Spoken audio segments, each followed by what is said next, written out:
সমস্যা হয়, এই ব্যায়াম করলে অনেকটা দূর হয় সেই প্রবলেম। এরপরে দুটো হাতকে থাইয়ের কাছে নিয়ে যাও,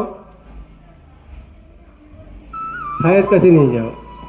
এটাও শলভাসন। শলভা মানে ফড়িং এর মতন, ফড়িং এর লেজটা সবসময় উপর দিকে থাকে, ব্যালেন্স করে তারা। এইরকম যদি করা যায় তাহলে লোয়ার অ্যাবডোমেন অনেক শক্তিশালী হয়। প্রত্যেকে শলভাসনে প্রস্তুত, শুরু করো। 1 2 3 4 5 6 7 8 9 10। ছাড়ো, মাথা নিচেই রাখবে, পা তুলবে। আবার 1 2 3 4 5 6 7 8 9 10। আরেকবার 1 2 3 4 5 6 7 8 9 10।